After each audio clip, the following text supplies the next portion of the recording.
Brodes Media.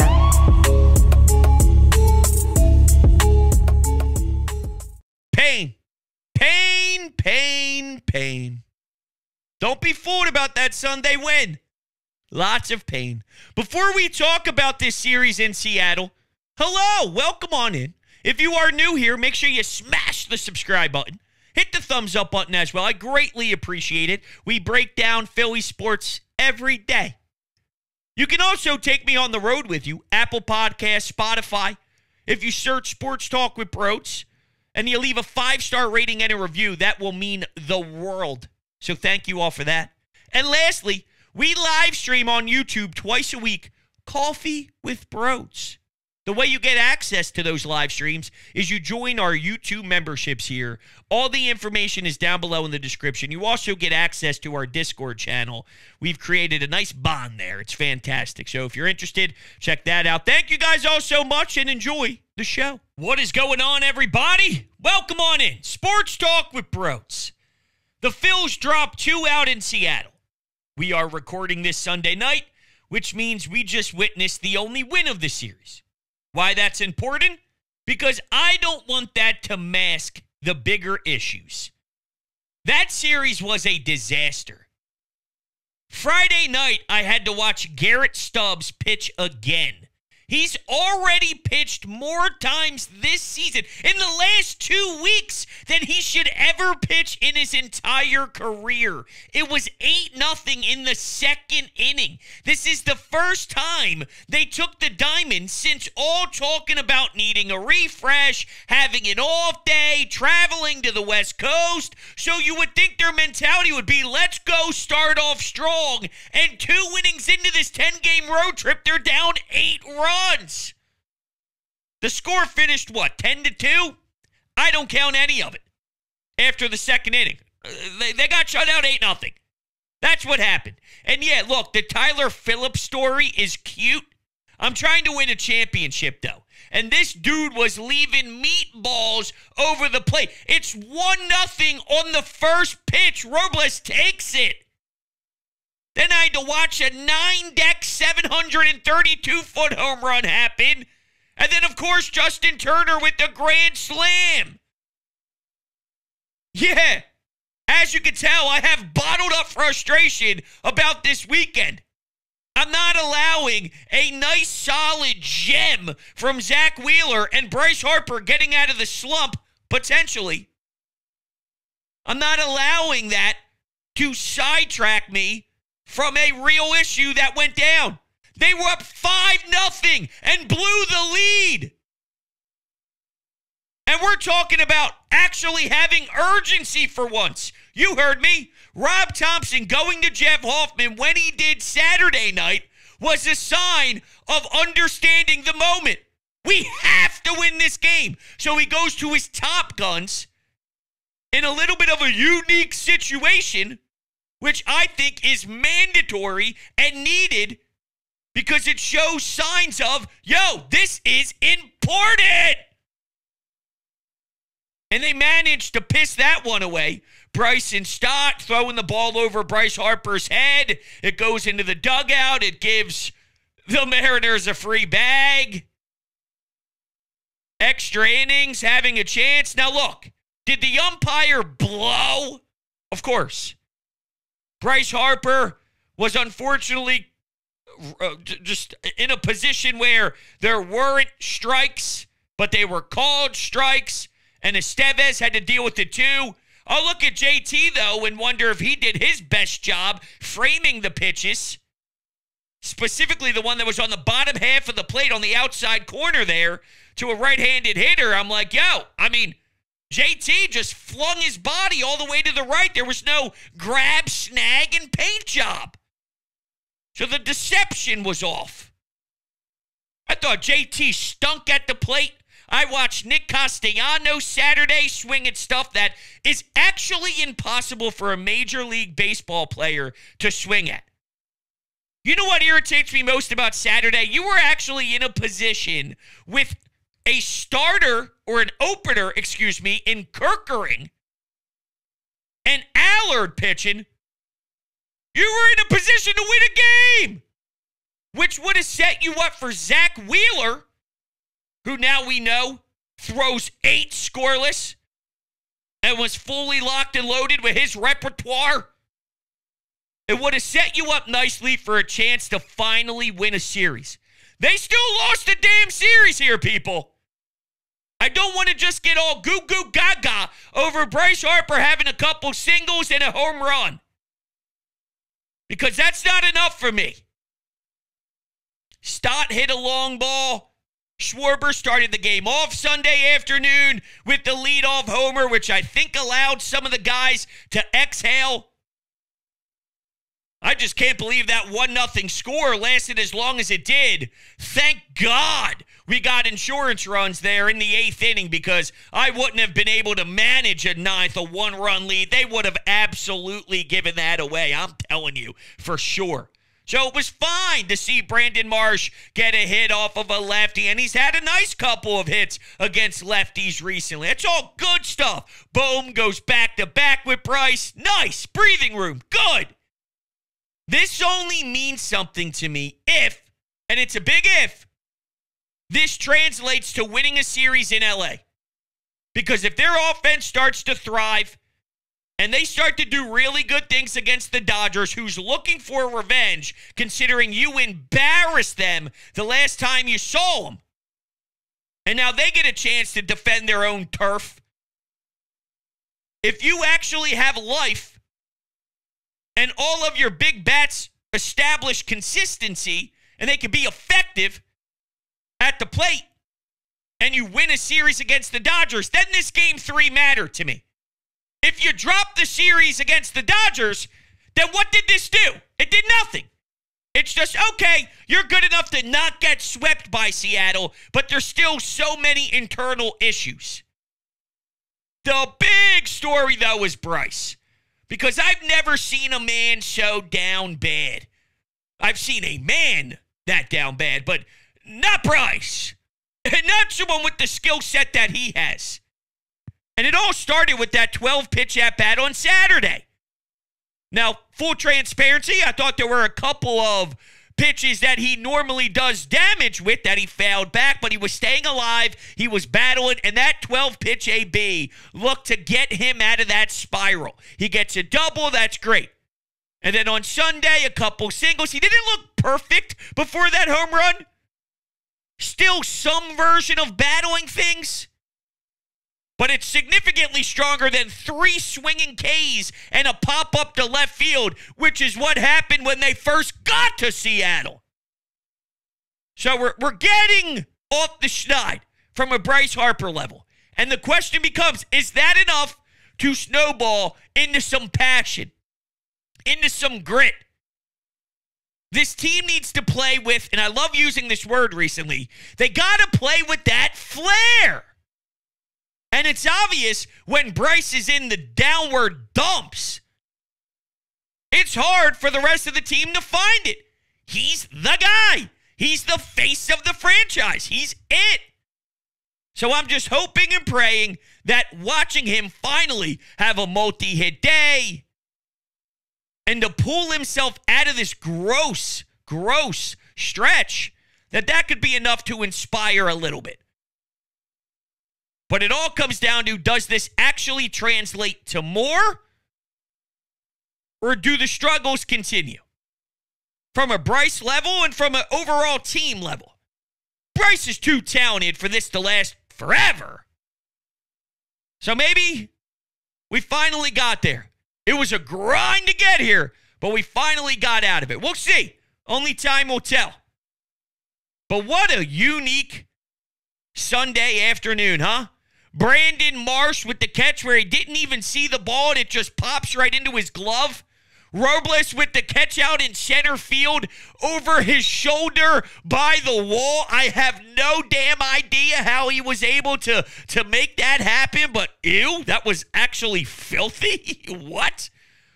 Robles has been pissing me off, though. When he got drilled and he looked at the dugout and started screaming to fire up the team, I was like, damn, that's kind of sick. How come we don't have anybody who's doing that? Instead, it's Alec Boehm crying and throwing his bat and helmet on the ground almost every single time he doesn't do something he wants to do. And while it's fine to show some level of passion, I think when it's overdone, it's all right, dude. Let's stop your crying. That's how I feel about this with the Bohm stuff recently. But it's just because they're losing. 1,000%. I'm willing to admit that. The reason it bothers me is just because they're losing. But they're losing, so what do you want me to do? I sounded the alarms Saturday on the radio. Saturday, I hosted 3 to 6 p.m. in the afternoon, and the way we started the show,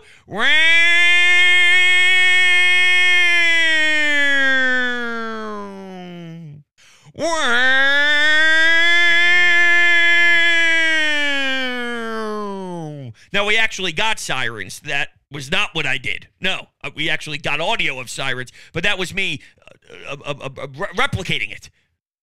Reality is, for the first time all year long, this series, there was a moment in time where I wondered, damn, is the division in question? Is there something to be said about Atlanta? Is there something to be said about the Mets? For the first time this series, I wondered, is it a lock? Because I never thought about it. I'm like, dude, the Phils are good. Don't even put any extra time or any set of emotions into the division. While it may get ugly in a certain few series, they'll be good. It's what I've been telling myself for months. 8-0 in the second inning. I'm going, maybe not. Blowing 5-0 leads with your top relievers in the game. That's been automatic for essentially all year long. Maybe not. When it rains, it pours, though. And I say that in regards to, that umpire was bad. And, of course, it was that egregious when you're trying to get your head out of your own ass. Right? That can't happen when you're on a 9-game win streak and fine, you don't get to the 10 mark, but now you're 9-1 in your last 10. No, it happens when you're 2-8 in your last 10. I'll tell you what, they sure know how to keep me on my toes. All right, before we continue, today's show is sponsored by the online fitness training camp presented by Chris Gates Fitness. Training Camp is an online fitness community designed specifically for sports fans to help you get results with your health and fitness without cutting out everything that you love, like drinking beer and tailgating for football games this fall. In Training Camp, you'll get all the support you need to build muscle, burn fat, and stay consistent with your workouts. And at the same time, you'll instantly join a community of like-minded people doing the same thing. With Chris as your coach, you'll get a top-notch guidance coach. In addition to being a massive football fan, Chris has been coaching people online for over 6 years, and his clients consistently get results by implementing a flexible approach to diet and exercise. So if you're interested in brand new workout programs every month, fitness challenges within the Training Camp community, like weekly football pick'ems where you can compete with other members for awesome prizes, question and answers, and so much more, make sure you check out chrisgatesfitness.com/trainingcamp or hit the link down below in the description to sign up. If you use promo code Brodes, it will help out tremendously and give you a nice little how do you do at sign up. So make sure you check it out. Do not be a fool. It has changed my life. Check it out. Chris Gates Fitness. Okay, so with that, why don't we take a call here and hear from the listeners and react from the weekend. All right, let's do it. Yo, bro, it's your boy Nolan, man. Hey, we needed this one, obviously. I can't say that enough. A lot of credit, big shout out to Wills, man, for showing up. I wanted him to go to complete 9. But, Ruiz came in, did what he needed to do, to complete the shutout. So that was big. I don't want to get too excited. But I am happy we stopped the losing streak. I'm happy to see some guys get multiple hits. But I just want to point out two things. And this is study. This is scientific fact. This is studied at MIT and Cornell and Brown and all those super smart schools. The greatest play in all of baseball is the Kyle Schwarber leadoff home run. That is an absolute fact. I seen somewhere that he has 1 billion leadoff home runs in his career, and the Phillies are 1,000,000,000 when he leads off with a home run. Something like that. I'll check my numbers, but man, it's a good day. 3 hits for Bryce. I obviously got the home run, man. It was a good day, good win, great outing by Wills, man. I can't stress that enough. And I'm happy the Phillies offense showed up after the 5th inning, because that's been a struggle. So hopefully, let's ride this momentum. Let's get back on the winning streaks. And yeah, go Phils. I appreciate the phone call, man. Yeah, I'm obsessed with the Kyle Schwarber leadoff bomb. It's ironic you bring that up, though, because I will say I am in such panic mode about this team that everything's on the table. I've been fighting with people since the day Kyle Schwarber signed here about how awesome it is for this man to lead off and how it makes so much sense because this team thrives with it, right? Well, you want to switch things up? Go ahead. You want to play small ball? You ready for that? I mean, I am the biggest anti-bunt guy to ever exist. Teams would love for Bryce Harper to bunt. Of course, I'd be cool with him getting a single because the alternative is a double in the gap. The alternative is a moonshot that's 400 feet, and he's running the bases all jolly, golly, jolly, smiley, happy, good smiles fella guy. Yeah. Now, you want to play small ball? You want to steal bags? You want to do a little bit of this, a little bit of that? Hey, whatever you want to do. Whatever you want to do. I'm open. That's how much confusion I have on who this team is. On how they can try and find ways to really work them out of this disgusting time of baseball. And what I can't do is what a lot of other people are doing right now, which is looking back in history and saying, when the Phillies won the World Series in 2008, they once had a month where they finished 3-11. Or when the Braves won, or when the Nationals won, or when this team won, they were blank and blank. It's not that you're wrong to point that out. But how many teams had a stretch of 3-11 and then didn't win the World Series, right? A lot more than you want to even know about. So we can absolutely find a few teams that did find their rhythm again and find their groove. And you would think on paper with this roster that they could. It's not impossible. But what I can't do is watch them get their ass kicked, watch them blow games, watch Garrett Stubbs on the mound frequently to the point where they may have to actually give him a day off because his arm might be tired. We need Stubbs. Hey, we can't. We don't want to overwork him. That's how much he's getting on the mound. So regardless, on a team that won 10 years ago, 16 years ago, 9 years ago, 12 years ago, that won a championship but had a bad August or had a bad July, I can't sit here and accept 75% of the garbage I watched in Seattle and say, don't worry about it, they'll be good. I can't do that. I don't know how you do it. So it's not as if you're wrong to point out facts and other teams that have seen struggles and still won, because I'm not fighting against that. Yeah, there is a chance for sure. That's why I'm this mad that they're playing this bad, because they're a great team. With that said, though, I can't ho-hum, put my feet up and relax and say it's just baseball with this. For some reason, if that's your approach, I think you're blinded by something. It's not impossible to still do it.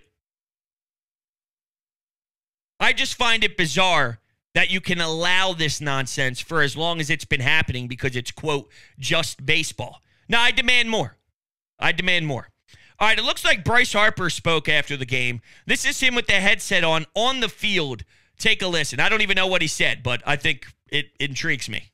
But just got to keep fighting, keep knowing that we're the best team in baseball, and knowing that we still got the best record in our division, and one of the best teams in the National League and in all of baseball as well. So just got to keep rolling, keep playing. That's kind of how the game works sometimes. And when little Johnny goes 0 for 100 in his next couple of bats, let's make sure that parent doesn't get mad at him, because we all do it. You know what I'm saying? Like it all happens, man, and it's part of the game. All right, so I guess he's kind of ironic that I end up mentioning what I just mentioned prior to going to that clip, but he's kind of going with the, we'll be all right, stuff like this happens. That was a pretty funny joke there at the end, though.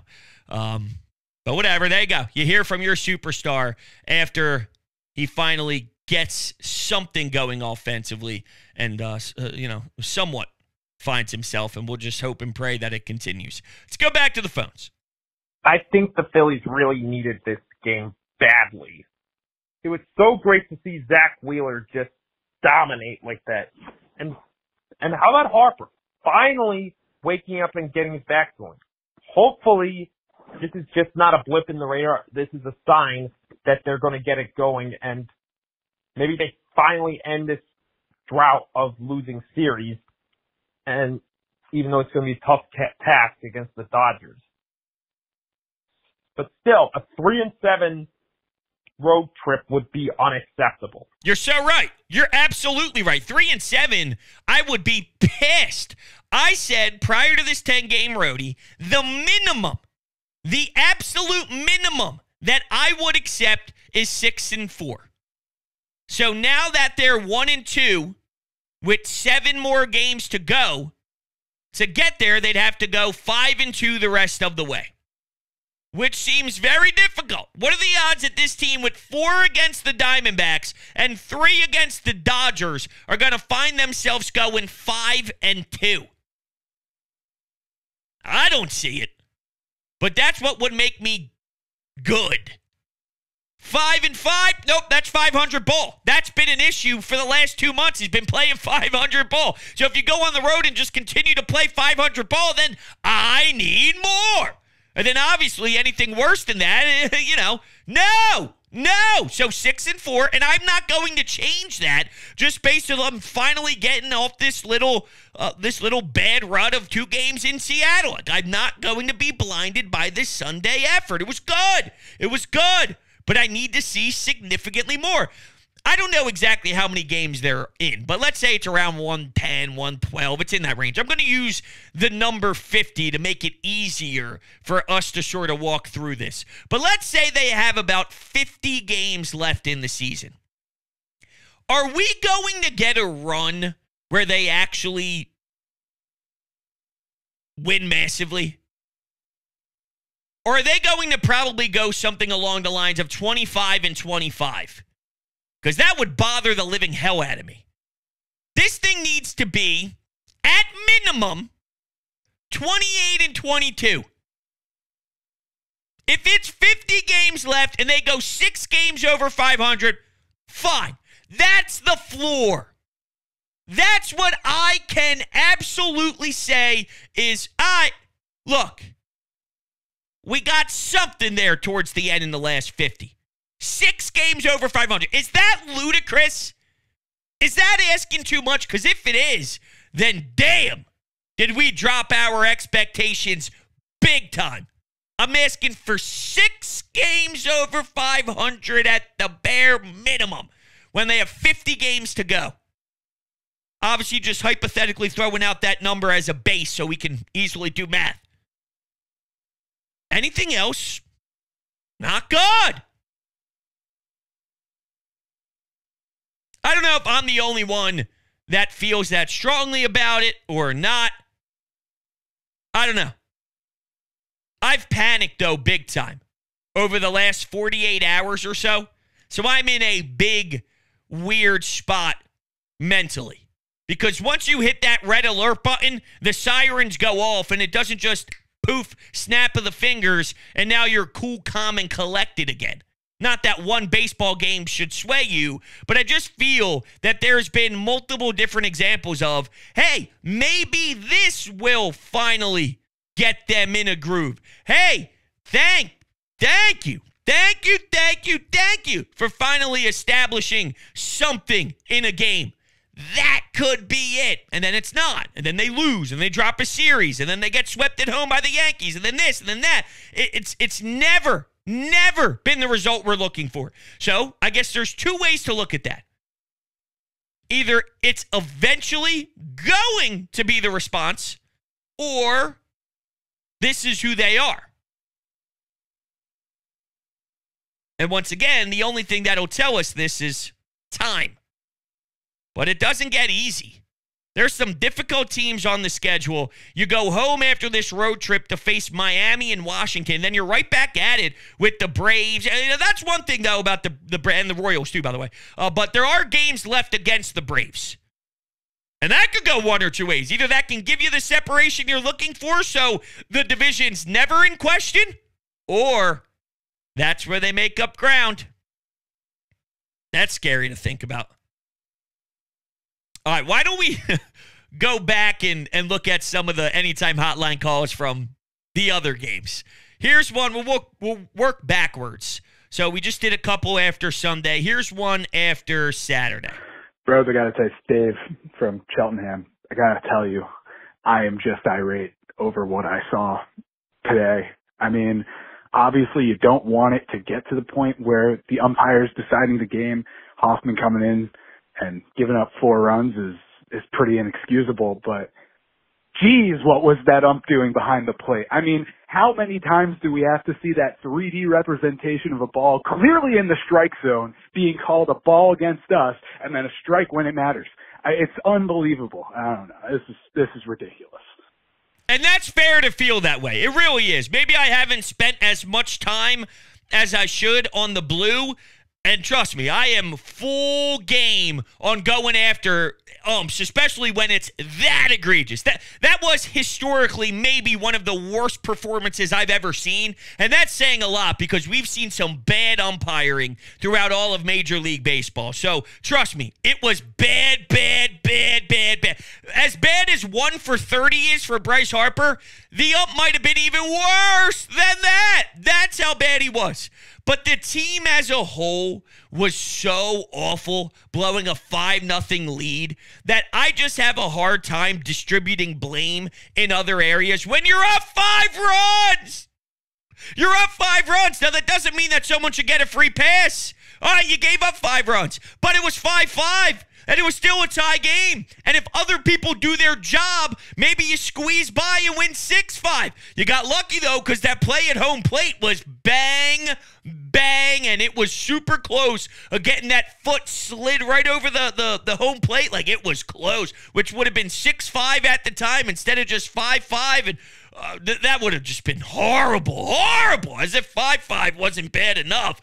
Oh, man. But anyway, all right, you didn't lose the lead at that particular time. It was just tied. Game resets. If everybody does their job, including the man behind the dish, maybe you win. Maybe you do win. So I get the anger, but I have more anger towards our guys for not executing with another lead. How many games? You're up 3-1. You're up 7-3. You're up 3-0. You're up this. You're up that. You're up 5-0. 5. And you're going to high-caliber relief pitching. Not Ruiz, not Marte, not any of the trash.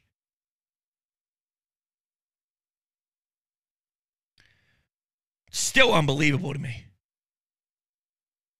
Here's Friday. Here's a Friday call. Keep this short, Brodes, because it looks like this is going to be the 3rd time in, maybe 2 weeks that Garrett Stubbs is pitching for us. 9-0 now here at the bottom of the 4th. Oh, wait, timeout. Come on, man.